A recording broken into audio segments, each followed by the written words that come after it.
নিয়ে আমি এই পরিবারে আমি কষ্ট করে চলতেছি। আমি বুঝতে পারি নাই আমার বাড়িতে এভাবে আগুন আসবে। দাদা পরে আপনি কিছু বলেন। আপনার বাড়িতে আসছি আমরা। আমি দাদাদেরকে নমস্কার জানাচ্ছি। আসলে আমি কখনো কল্পনাও করি নাই যে আমার পরে এত বড় একটা দুর্ঘটনা ঘটবে। আমি একমাত্র এই পরিবার ছাড়াই ভিডিও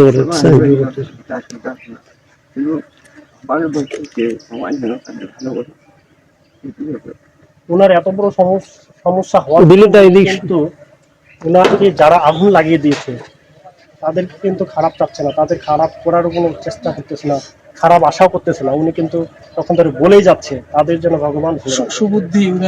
তো আসলে আমি অবাক হয়ে যাচ্ছি যে ওনার মতো একজন ছেলের পরিবারকে যারা এইরকম ওনাদের পরিবারের উপর ধ্বংসলীলা চালিয়ে গেল তারা কারা।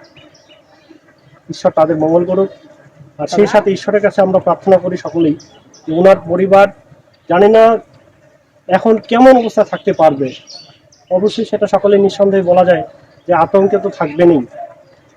আমরা ঈশ্বরের কাছে প্রার্থনা করি ওনার পরিবার যেন আবার সেই জায়গায় ফিরতে পারে যে জায়গায় তারা ছিলেন। এর থেকেও যদি বেশি হয় আরো ভালো। তো যাক, বেশি কিছু বলবো না দাদা। সকলে আমরা আসলে মানে আমাদের বলার মতো ভাষা নাই যে আপনার কিভাবে বোঝাবো।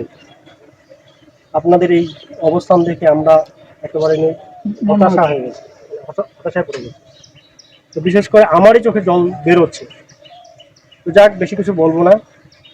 আমরা এরপরও আসবো, চেষ্টা করবো দাদার সাথে থাকার।